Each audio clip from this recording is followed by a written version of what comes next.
ராமர் ராவண வதமெல்லாம் முடிந்து அயோத்திக்கு திரும்பினார். ராமருக்கு பட்டாபிஷேகமும் விமர்சையாக நடைபெற்றது. யாகம் ஒன்றை செய்ய வசிஷ்டர், விஸ்வாமித்திரர் போன்ற பல மகரிஷிகள் முன்னிலையில் யாகம் ஒன்றை செய்ய முடிவு செய்தார் ராமர். அதற்கென ஏற்பாடுகளை செய்ய ஆணையிட்டார். அயோத்தி நகருக்கு வெளியே ஒரு பறந்து விரிந்த இடம் தேர்வு செய்யப்பட்டு யாகம் விமர்சையாக துவங்கப்பட்டது. அப்போது ராமனின் ஆளுமைக்கு உட்பட்ட தேசம் ஒன்றை ஆண்டு வந்த சகுந்தன் என்கின்ற அரசன் வந்தான். யாகம் ஒன்று மிகப்பெரிய ரிஷிகளை கொண்டு நடத்தப்பட்டு வருவதை பார்த்து வியந்தவன் உள்ளே சென்று அவர்களிடம் ஆசி பெற தீர்மானித்தான்.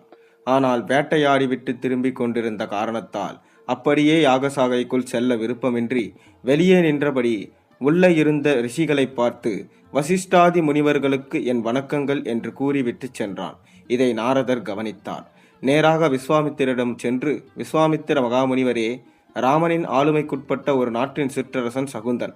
அவன் இந்த யாகசாலை முன்பு நின்று வசிஷ்டாதி முனிவர் யாவருக்கும் என் வணக்கங்கள் என்று கூறிவிட்டு போகிறான். வசிஷ்டரை போன்று தாங்களும் ராமருக்கு குருதானே. தாங்களும் தானே முக்கியம் பொறுப்பேற்று இந்த யாகத்தை நடத்துகிறீர்கள். தாங்கள் பெயரை சொல்லி சகுந்தன் வணக்கத்தை தெரிவித்திருக்க வேண்டாமா? வேண்டுமென்றே விஷமத்தனமாக தங்களை இந்த சிற்றரசன் அவமானப்படுத்தி இருப்பது எனக்கு வேதனையாக இருக்கிறது என்று சொல்லி தன் கலகத்தை ஆரம்பித்தார் நாரதர். இதை கேட்ட விஸ்வாமித்திரர் கோபம் கொண்டார். என்ன ஆணவம் அவனுக்கு!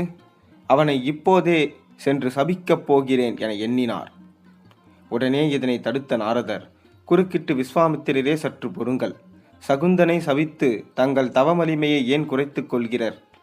ராமனை அழைத்து சகுந்தனை தண்டிக்கும் பொறுப்பை அவரிடம் விட்டுவிடுங்கள் என்றார். நாரதரின் கருத்தை ஏற்றுக்கொண்டார் விஸ்வாமித்திரர். ராமனை தன்னை வந்து சந்திக்கும்படி பணித்தார். ராமனும் விஸ்வாமித்திரரை வந்து சந்தித்தார். நடந்தவற்றை அவரிடம் விளக்கிய விஸ்வாமித்திரர், உன் குருவை அவமதித்தவனுக்கு என்ன தண்டனை தரப்போகிறாய் என்று கேட்டார். நீங்கள் என்ன சொன்னாலும் அதை நிறைவேற்ற தயாராக இருக்கிறேன் என்றார் ராமர். இன்று மாலை சூரியன் மறைவதற்குள் சகுந்தனின் தலை என் காலடியில் கிடக்க வேண்டும் என்றார் விஸ்வாமித்திரர். சகுந்தனை தேடி புறப்பட்டார் ராமர். நாரதர் உடனே சகுந்தனிடம் ஓடிச் சென்று நடந்தவற்றை சொல்லி, உன்னை தண்டிக்க ராமரிடம் சொல்லியிருக்கிறார் விஸ்வாமித்திரர். உன் தலையை துண்டிக்க ராமர் வந்து கொண்டிருக்கிறார் என்றார். இதனை கேட்டு திடுக்கிட்ட சகுந்தன், ராமரை எதிர்க்க என்னால் முடியாது. ஆகையால் என் தலையை நீங்களே துண்டிட்டு ராமரிடம் கொடுத்து விடுங்கள் என்று உடைவாளை நாரதர் கையில் கொடுத்தான். இதனை கேட்ட நாரதர், உன் மீது எந்த தவறும் இல்லை எனும்போது நீ ஏன் வீணாக உயிர் தியாகம் செய்ய வேண்டும்? நீ மாண்டு விட்டால் உன் மனைவி மக்களுக்கு குடிகளுக்கு யார் இருக்கிறார்கள் என்றார். அதற்கு சகுந்தன், இதிலிருந்து தப்பிக்க நீங்கள்தான் ஒரு வழி சொல்லுங்கள் என்று கேட்டுக்கொண்டான். உனது நாட்டின் எல்லையில் இருக்கும் கானகத்தில் உள்ள மலைப்பகுதியில்தான் அனுமனின் தாய் அஞ்சனாதேவி வசிக்கிறாள். அவளிடம் சென்று அவரடைந்து விடு. அவள் ஒரு நாள் மட்டும்தான் உன்னை காப்பாற்ற முடியும் என்றார். சகுந்தனனும் உடனே அஞ்சனாதேவி வசிக்கும் கானகத்திற்கு சென்று அவளை தேடினாள். நேரம் கடந்து சென்று கொண்டிருந்தது. அஞ்சனாதேவியை கண்டுபிடிக்க முடியவில்லை. இறுதியில் தீ மூட்டி அஞ்சனாதேவி சாரணம் என்று கூறியபடி அதில் குதித்து உயிர் தியாக செய்ய முயன்றான் சகுந்தன். அப்போது அஞ்சனாதேவி அவன் முன் வந்து, எதற்காக என்னை தேடிக்கொண்டிருக்கிறாய்? தற்போது உயிரையும் அதற்காக தியாகம் செய்ய துணிந்து விட்டாய் என்று கேட்டாள். அதற்கு சகுந்தன், எனக்கு அடைக்கலம் கொடுங்கள், அது உங்களால் மட்டும்தான் இப்போது முடியும் என்றான். அதற்கு அஞ்சனாதேவி, என்ன விவரம் என்று சொல் என்று கேட்டாள். எனக்கு அடைக்கலம் கொடுப்பதாக முதலில் வாக்கு கொடுங்கள், அதன் பிறகு சொல்கிறேன் என்று சகுந்தன் பிடிவாதமாக நிற்றான்.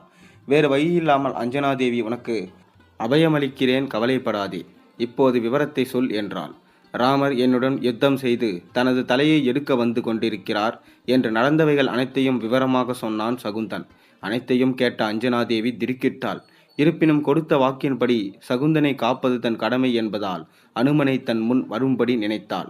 தாய் அஞ்சனாதேவி நினைத்த அடுத்த நொடி அனுமன் அங்கே தோன்றினான். என்னை அழைத்த காரணத்தை சொல்லுங்கள், தங்கள் கட்டளைக்கு காத்திருக்கிறேன் என்றார் அனுமன். அஞ்சனாதேவி அனைத்தையும் சொல்லி, என்னிடம் சரணடைந்தவனை காப்பாற்ற வேண்டியது உன் கடமை என்று கூறி சகுந்தனை ராமனின் அஸ்திரமிடமிருந்து காக்கும் பொறுப்பை அனுமனிடம் ஒப்படைத்தாள் அஞ்சனாதேவி. இக்கட்டான சூழ்நிலை தனக்கு ஏற்பட்டதை எண்ணி வருந்தினான் அனுமன். இருப்பினும் தாய் சொல்லை காப்பாற்ற வேண்டியது தன் கடனே என்று எண்ணிய அனுமன் உயிரினும் மேலான தனது ராமரையே எதிர்க்க துணிந்தான். தனது வாளால் ஒரு பெரிய கோட்டையை எழுப்பி அதனுள் சகுந்தனை அமர செய்து அதன் மேல் தான் உட்கார்ந்து கொண்டார் அனுமன். சகுந்தனை தேடி அந்த பகுதிக்கு வந்த ராமர் அவனை கண்டுபிடிக்க இயலாமல் சகுந்தனின் தலையை கொய்து வரும் அஸ்திரத்தில் மந்திரத்தை ஜெபித்து எழுதினார், அம்பை எழுதினார். ராமர் எழுத அஸ்திரம் மீண்டும் அவரது காலடியிலேயே வந்து விழுந்தன. சக்தி மிக்க ராமபாணத்தை எய்தார், அது கூட தோற்றுவிட்டது. ராமபாணமும் திரும்பி அவரது காலடியில் விழுந்தது. ராமருக்கு ஒன்றும் புரியவில்லை. ராமபாணம் தோற்றதாக சரித்திரமே இல்லையே, என்ன காரணம் என்று புரியாமல் யோசித்தபடி நின்று கொண்டிருந்தார். அப்போது அங்கே வந்த நாரதர், ராமா, உனது எதிர்ப்பக்கம் உற்று கவனி, காரணத்தை நீயே அறிவாய் என்றார். ராமர் எதிர்ப்பக்கம் உற்று கவனித்தார். ராமரின் காதில் ஜெய் ஸ்ரீராம், ஜெய் ஸ்ரீராம் என்று ராமநாமம் ஒலிப்பது கேட்டது. இது அனுமனின் குரலாயிற்றே. அவன் ஒருவனால் தான் இத்தனை பக்தியுடன் தீர்க்கத்துடனும் ராமநாமத்தை கூற முடியும் என்று தீர்மானித்தார். ராமா, நீ நினைப்பது சரிதான். அனுமன் அங்கே ராமநாமம் ஜபித்து கொண்டிருக்கிறான். உன்னை விட உன் நாமத்திற்கு சக்தி அதிகம். உன் நாமத்தை அனுமன் இதயபூர்வமாக ஜெபித்து கொண்டிருக்கும் போது அவனை மீறி அவன் காவல் காத்து கொண்டிருக்கும் சகுந்தனை உன்னால் ஒன்றும் செய்ய முடியாது. ராமபாணம் மட்டுமல்ல, பிரம்மாஸ்திரம் கூட இதன் முன் பலிக்காது என்றார். இதற்குள் சினம் தணிந்த விஸ்வாமித்திரர் தன்னால் ஒரு நிரபாதியின் உயிர் போய்விடக்கூடாதே என்று அங்கு ஓடி வந்தார். ராமா, நிறுத்து, சகுந்தனை ஒன்றும் செய்துவிடாதே என்றார். அதற்கு ராமர், குருநாதா, என்னை மன்னிக்க வேண்டும். நீங்கள் சொன்னதை நான் இப்போது நிறைவேற்றாவிட்டார் நான் வாக்கு தவறியவன் ஆவேன். அதனால் உங்கள் கட்டளையின்படி சகுந்தனின் தலையை சூரிய அஸ்தமனத்திற்குள் தாங்கள் காலடியில் சமர்ப்பிக்கிறேன் என்றார். தான் போட்ட முடிச்சை தானே அவிழ்க்க விரும்பிய நாரதர் சகுந்தனை வெளியே வரும்படி அழைத்து விஸ்வாமித்திரரின் பாதங்களில் அவன் தலைப்படும்படி விழுந்து வணங்கச் சொன்னார். இப்போது ராமரிடம் திரும்பிய நாரதர், ராமா, விஸ்வாமித்திரரிடம் நீ கொடுத்த வாக்குப்படி இப்போது சகுந்தனின் தலை அவரது பாதத்தில் விழுந்து கிடக்கிறது. உன் வாக்கு பொய்க்கவில்லை. உனது ராம மந்திரத்தின் பெருமையை உலகிற்கு காட்டுவதற்காகவே இந்த லீலையை செய்ததாக நாரதர் கூறினார்.